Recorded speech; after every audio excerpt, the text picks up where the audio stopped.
కొనిచివా ఈరోజు మనమైతే Solo Leveling season 2 episode 7 explain చేయబోతున్నాం. లాస్ట్ ఎపిసోడ్ ని చూడకపోతే కింద డిస్క్రిప్షన్ లో లింక్ ఉంటే చూసేయండి. ఇంకా మీరు ఈ వీడియోని లైక్ చేసి లాస్ట్ వరకు అయితే తప్పకుండా చూడండి. ఇంకా లేట్ చేయకుండా ఎక్స్ప్లెనేషన్ స్టార్ట్ చేసేద్దాం.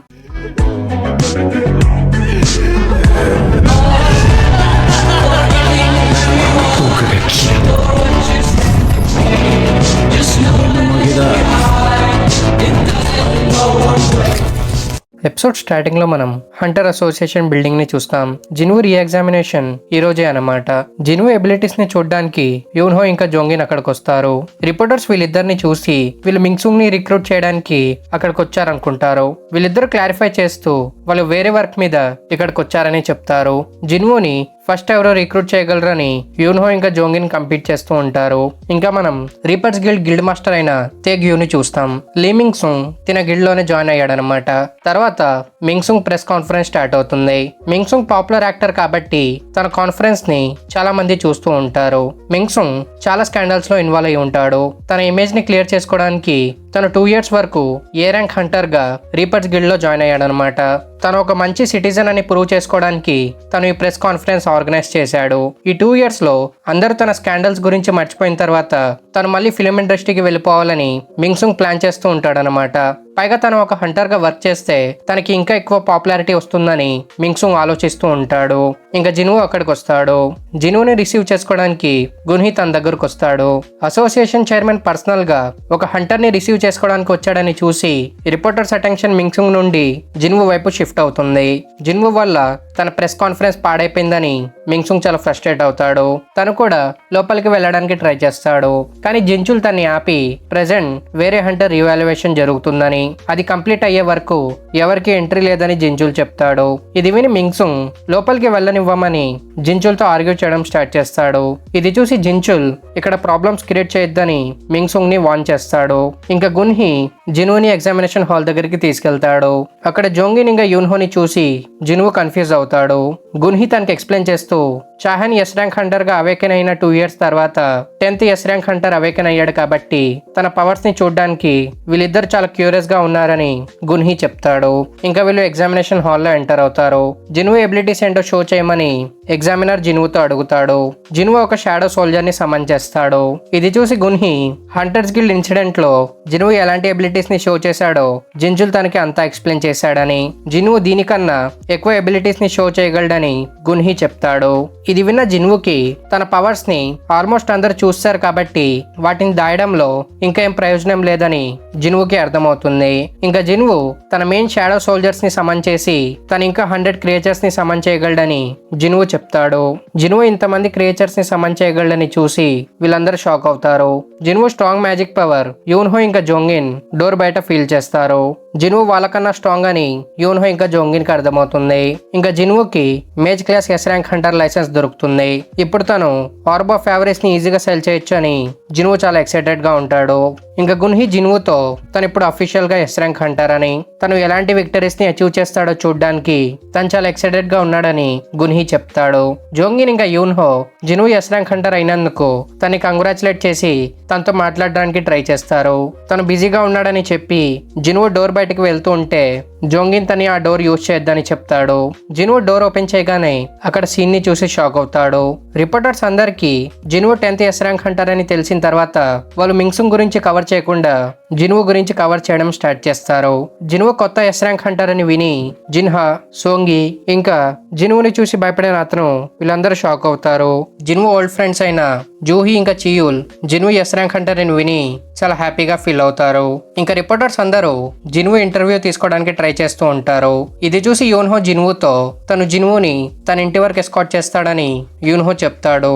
ఇది విని జిన్వు తనకి హెల్ప్ అక్కర్లేదని చెప్పి ఫుల్ స్పీడ్ తో అక్కడ నుండి వెళ్ళిపోతాడు.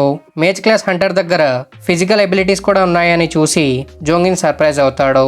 జోంగిన్ కన్నా యూన్హో ఫుల్ షాక్ లో ఉంటాడు.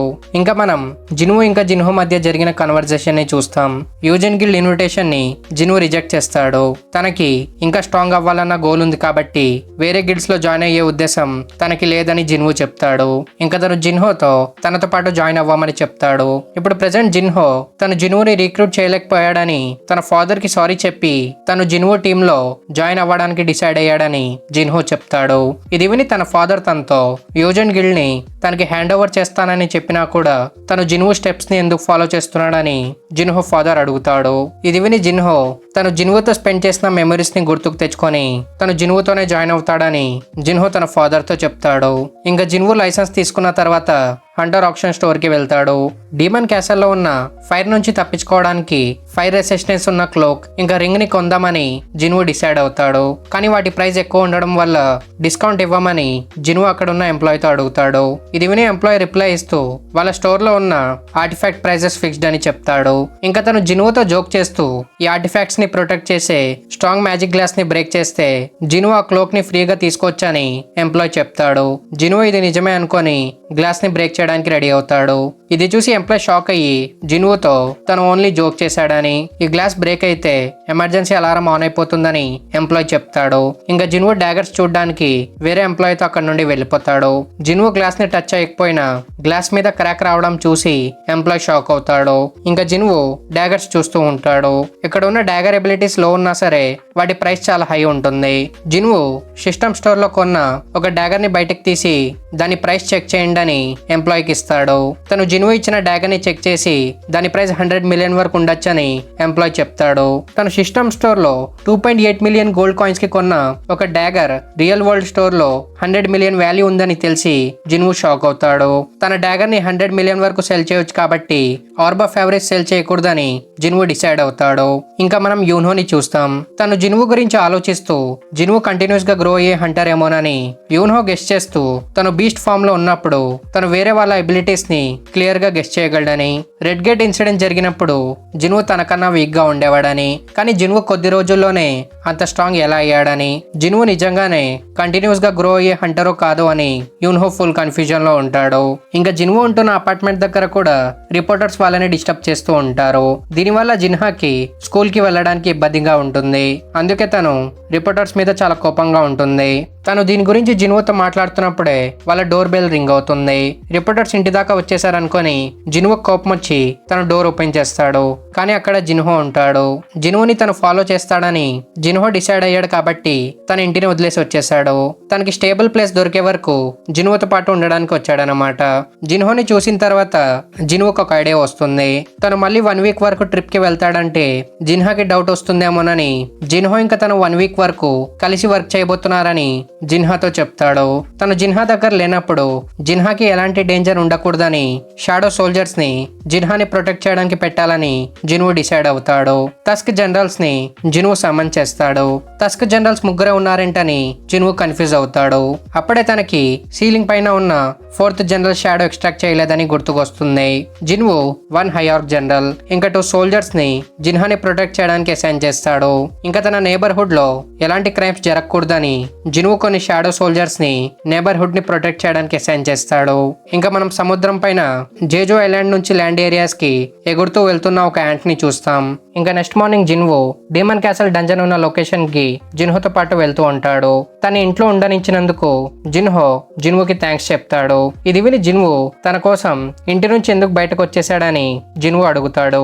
ఇది విని జిన్హో ఇది తను తీసుకున్న ఓన్ డెసిషన్ అని, దీనికోసం జిన్హో వరి అవ్వక్కర్లేదని జిన్హో చెప్తాడు. ఇంకా జిన్హో 1 వీక్ వరకు ఎక్కడికి వెళ్తున్నాడని జిన్హో అడుగుతాడు. జిన్హో రిప్లై ఇస్తూ ట్రైనింగ్ కోసం అని చెప్తాడు. ఇంకా జిన్హో తనకున్న ఫైర్ రెసిస్టెన్స్ క్లోక్ ఇంకా వాటర్ అట్రిబ్యూట్స్ ఉన్న రింగ్ వేసుకొని డీమన్ క్యాసల్ లో ఎంటర్ అవుతాడు. ఈసారి తను డీమన్ క్యాసల్ ని ఫుల్ గా క్లియర్ చేసేస్తాడని జిన్హో ఫుల్ ఎక్సైటెడ్ గా ఉంటాడు. ఎంటర్ అయిన తర్వాత జిన్హోకి క్వెస్ట్ వస్తుంది. 100th ఫ్లోర్ లో ఉన్న డీమన్ మోనార్క్ బారాన్ని చంపితే ఈ క్వెస్ట్ కంప్లీట్ అవుతుంది. క్వెస్ట్ రివార్డ్స్ లో షాడో ఎక్స్చేంజ్ రూన్ స్టోన్ ఇంకా 30 ఎబిలిటీ పాయింట్స్ దొరుకుతాయి. రివార్డ్ లో దొరుకుతున్న రూన్ స్టోన్ స్కిల్ కోసం జిన్హో చాలా క్యూరియస్ గా ఉంటాడు. ఇంకా తను డైరెక్ట్ గా 76th ఫ్లోర్ కి రీచ్ అవుతాడు. ఆ ఫ్లోర్ లో ఒక జాయింట్ మాన్స్టర్ ఉంటుంది. తన new shadow soldier tusk abilities ని చూడడానికి జిన్హో టస్క్ ని సమన్ చేస్తాడు. టస్క్ మ్యాజిక్ యూజర్ కాబట్టి జిన్హో టస్క్ కి ఆర్బ్ ఆఫ్ ఎవరిస్ ఇస్తాడు. టస్క్ ఆర్బ్ ఆఫ్ ఎవరిస్ తీసుకొని లాంచ్ చేసిన ఫస్ట్ అటాక్ లోనే ఆ మాన్స్టర్ చనిపోతుంది. టస్క్ షాడోగా మారిపోయినా కూడా తన ఎబిలిటీస్ అంతే స్ట్రాంగ్ గా ఉన్నాయని చూసి జిన్వూ షాక్ అవుతాడు. అందుకే తన ఆర్బ్ ఆఫ్ ఫేవరీస్ ని టస్క్ దగ్గరే పెడదామని డిసైడ్ అవుతాడు. ఇంకా మనం జిన్హో పేరెంట్స్ ని చూస్తాం. జిన్హో గురించి తన వైఫ్ తో డిస్కస్ చేస్తున్నప్పుడు సడన్ గా జిన్హో ఫాదర్ అన్కాన్షియస్ అయిపోతాడు. తన 2 days తర్వాత హాస్పిటల్లో కళ్ళు తెరుస్తాడు. తనకి ఎటర్నల్ స్లీప్ డిసీజ్ ఉందని జిన్హో ఫాదర్ కి తెలుస్తుంది. తనకి ఆ డిసీజ్ ఎందుకు వచ్చిందని జిన్హో ఫాదర్ డాక్టర్ తో అడుగుతాడు. డాక్టర్ రిప్లై ఇస్తూ మ్యాజిక్ పవర్ ని తట్టుకోలేని వాళ్ళు లాంగ్ టైం వరకు మ్యాజిక్ పవర్ ని అబ్జర్వ్ చేస్తే ఈ డిసీజ్ వస్తుందని, తన పర్సనల్ లైఫ్ లో ఎవరైనా హంటర్స్ ఉండి ఉంటే తనకి ఈ డిసీజ్ రావచ్చని డాక్టర్ చెప్తాడు. ఇది విని జిన్హో ఫాదర్ తన కొడుకు ఒక హంటర్ అని డాక్టర్ తో చెప్తాడు. ఇది విని డాక్టర్ రిప్లై ఇస్తూ తన కొడుకు వల్లే తనకి ఈ డిసీజ్ వచ్చిందని వాళ్ళు క్లియర్ గా చెప్పలేరని జిన్హో ఫాదర్ తో డాక్టర్ చెప్తాడు. ప్రెసెంట్ వరల్డ్ ఇప్పుడు మ్యాజిక్ పవర్ తో నిండిపోయినా సరే తన మ్యాజిక్ పవర్ ని రెసిస్ట్ చేయలేడని జిన్హో ఫాదర్ ఆలోచిస్తూ ఉంటాడు. ఇంకా మనం జపాన్ టెరిటరీలో ఉన్న ఒక చిన్న ఐలాండ్ ని చూస్తాం. ఈ ఐలాండ్ లో వీళ్ళిద్దరు మాత్రమే హంటర్స్ అన్నమాట. వీళ్ళ ర్యాంక్స్ కూడా ఓన్లీ డి ఇంకా ఏ మాత్రమే. ఐలాండ్ లో ఎక్కడైనా గేట్స్ ఓపెన్ అయ్యాయేమో చూడడానికి వీళ్ళు డైలీ పెట్రోలింగ్ చేస్తూ ఉంటారన్నమాట. ఈ రోజు కూడా వాళ్ళు పెట్రోలింగ్ చేస్తూనే ఉంటారు. అప్పుడే వాళ్ళిద్దరికి ఒక యాంట్ కనిపిస్తుంది. లాస్ట్ టైం జేజో ఐలాండ్ నుంచి ఎగురుతూ వచ్చిన యాంట్ ల్యాండ్ కి రీచ్ అయ్యేలోపే చనిపోయింది. కానీ మనం రాత్రి చూసిన యాంట్ చనిపోకుండా ఈ ఐలాండ్ కి రీచ్ అయిపోయింది అనమాట. ఇంకా జిన్వూ ఇప్పుడు 8th ఫ్లోర్ లో ఉంటాడు. టైం సేవ్ చేయడానికి జిన్వూ షాడో సోల్జర్స్ ని 6 టీమ్స్ గా డివైడ్ చేసి వాళ్ళని డిఫరెంట్ లొకేషన్స్ కి సెండ్ చేస్తాడు. ఇంకా జిన్వూ ఈ 6 టీమ్స్ కి 2 ఆర్డర్స్ ఇస్తాడు. ఫస్ట్ ఆర్డర్ కనిపించిన ప్రతి ఎనిమిని చంపేయడం. సెకండ్ ఆర్డర్ ఎంట్రీ పర్మిట్ దొరికిన వెంటనే జిన్వూకి రిపోర్ట్ చేయడం. ఈ స్ట్రాటజీ అప్లై చేస్తూ జిన్వూ టైం సేవ్ అవుతూ ఉంటుంది. ఇంకా తన షాడో సోల్జర్స్ ర్యాంక్స్ తో పాటు తన లెవెల్ కూడా ఇంక్రీజ్ అవుతూ ఉంటుంది. జిన్వూ 2 days గా 8th ఫ్లోర్ లోనే ఉంటాడు. 2 days వరకు కూడా తన సోల్జర్స్ కి ఎంట్రీ పర్మిట్ ఎందుకు దొరకలేదని జిన్వూ ఆలోచిస్తూ ఉంటాడు. అప్పుడే జిన్వూ మానా స్పీడ్ గా కన్జ్యూమ్ అవడం చూస్తాడు. హయార్క్ టీమ్ ఏ మీద అటాక్ జరిగిందని జిన్వూకి అర్థమవుతుంది. ఎనిమీ స్ట్రాటజీని డీకోడ్ చేయడానికి జిన్వూ ట్రై చేస్తాడు. ఎనిమీస్ హయార్క్ టీమ్ ఏ మీద అటాక్ చేసిన తర్వాత హయార్క్ టీమ్ బి మీద అటాక్ చేశారు. కానీ ఇక్కడ స్ట్రేంజ్ విషయం ఏంటంటే హయార్క్ టీమ్ ఏ దగ్గరలో టస్క్ టీమ్ ఉందన్నమాట. కానీ ఎనిమీస్ హయార్క్ టీమ్ ఏ మీద అటాక్ చేసి టస్క్ టీమ్ దగ్గరికి వెళ్లకుండా దూరంలో ఉన్న హయార్క్ టీమ్ బి దగ్గరికి వెళ్లారు. అంటే ఎనిమీస్ ఓన్లీ వాళ్ళకన్నా వీక్ సోల్జర్స్ తోనే ఫైట్ చేస్తున్నారు. స్ట్రాంగ్ షాడో సోల్జర్స్ తో ఫైట్ చేయకుండా వాళ్ళు వీక్ షాడో సోల్జర్స్ మీద అటాక్ చేస్తున్నారు. కాబట్టి షాడో సోల్జర్ స్ట్రెంత్ ని డిటెక్ట్ చేసే ఇంటెలిజెన్స్ ఎనిమీస్ దగ్గర ఉందని జిన్వూకి అర్థమవుతుంది. నెక్స్ట్ ఎనిమీస్ ఐస్బెర్ టీమ్ మీద అటాక్ చేస్తారని జిన్వూ గెస్ చేసి ఐస్బెర్ టీమ్ ఉన్న లొకేషన్ కి వెళ్లి స్టీల్ స్కిల్ ని యూజ్ చేసి అటాక్ చేస్తున్న ఎనిమీస్ ఎవరో అని జిన్వూ అబ్జర్వ్ చేస్తూ ఉంటాడు. ఇంకా ఐస్బెర్ టీమ్ కి ఎనిమీస్ కనిపిస్తారు. వీళ్ళ టీమ్ లో ఒక డీమన్ నోబల్ ఇంకా 3 డీమన్ నైట్స్ ఉంటారు. డీమన్ నైట్స్ ఈజీగా ఐస్బెర్ టీమ్ ని చంపేస్తారు. ఇది చూసి జిన్వూ డీమన్ నైట్స్ తో ఫైట్ చేయడానికి రెడీ అవుతాడు. డీమన్ నైట్స్ జిన్వూ మీద అటాక్ చేయడానికి వస్తారు.